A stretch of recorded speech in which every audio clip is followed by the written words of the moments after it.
하나님의 자녀들이 성령을 받으면 마음과 행실이 선해집니다. 그 선한 행실로 얻은 세상의 빛이 되고 이를 통해 세상 사람들도 하나님께 영광을 돌리게 되지요. 그래서 성도들이 세상을 밝히는 빛이 되고 그리스도의 향기를 발하게 되고요. 오늘 설명할 6번째 성령의 열매 양선도 마찬가지입니다.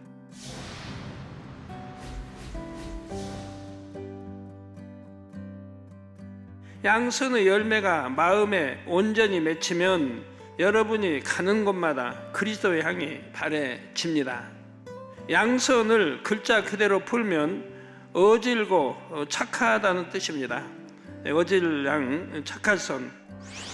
영적으로는 성령 안에서 선을 추구하는 마음, 곧 진리 안에서 선을 쫓아 행하는 마음입니다. 선을 쫓아 행하는 마음. 이 양선의 열매가 온전히 맺히면 흠도 티도 없이 깨끗한 주님의 마음이 되지요. 종종 성령 받지 못한 세상 사람들 중에도 나름대로 선을 쫓아 사는 사람들이 있습니다. 이때 세상 사람들이 선악을 분별하는 기준은 양심입니다. 성령의 열매인 양선을 이해하기 위해서는 먼저 이 양심에 대해 알아야 합니다. 양심이란 본성을 바탕으로 만들어진 선악을 판단하는 기준입니다. 본성을 바탕으로 만들어진 선악을 판단하는 기준이라 이 말입니다. 사람마다 본성이 다르니까 사람마다 양심이 다르죠. 양심 같은 사람은 하나도 없을 거예요. 부모, 자식, 다 형제 다 다릅니다. 양심이 똑같다고 하면 아마 서로 잘났다고 할 리가 없을 것 같아요. 같을 테니까 생각이 같고 마음이 같고, 그래서 변론을 할 필요가 없죠. 사람의 본성은 어떤 기를 받고 태어나는가, 또 어떤 환경에서 자라는가 등에 따라 달라지지요. 선한 부모의 기를 받고 태어난 자녀는 비교적 본성이 선합니다. 또 태어나면서부터 좋은 환경 속에서 선한 것을 많이 보고 듣고 자란 사람은 양심이 선하게 만들어지기가 쉽지요.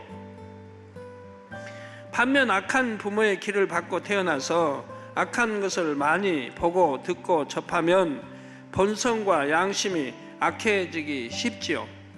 또 똑같은 부모 환경 속에 교육을 받아도 아이들이 교육을 받아들이는 결과는 다릅니다.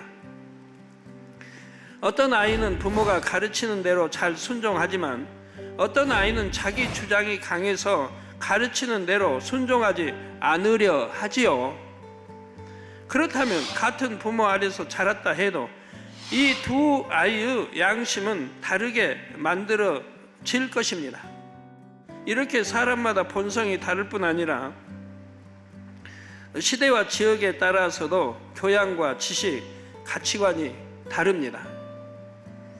어떤 가치관 아래에서 성장하는가에 따라서도 사람들의 양심은 달라집니다.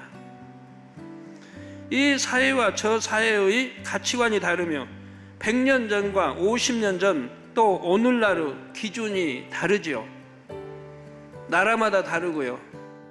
이렇게 양심은 사람마다 지역과 시대마다 서로 달라집니다.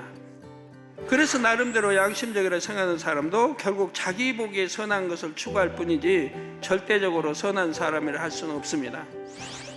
그런데 하나님을 믿는 성도들에게는 선악과 시비를 구별하는 기준이 항상 동일합니다. 어제나 오늘이나 영원히 변함없는 진리, 곧 하나님의 말씀이 기준이기 때문이죠. 세월이 많이 흘러서 오늘날 문화에 견주어서 진리가 변질된 그 기준을 맞추는 게 아니라 이 말입니다. 이러한 진리를 기준 삼아 행하려는 마음이 바로 양선입니다. 성령의 소욕을 쫓아 선을 추구하는 마음이지요. 그런데 선을 추구하는 마음만 간절하다 해서 양선의 열매를 맺었다고 할 수는 없습니다. 선을 간절히 사모하는 그 마음이 행함으로 드러나야 열매가 맺혔다 할 수 있지요. 선에 대해서 듣기는 열심히 듣고 자신의 부족함을 깨우치기도 하는데 막상 선을 행하려는 노력이 부족하다면 정녕 선을 사모한다 할 수 있겠는지요? 혹여 여러분 중에 선을 사모한다 하면서 직접 선을 쌓아가는 모습은 부족하지 않는지 잘 점검해 보시기를 바랍니다.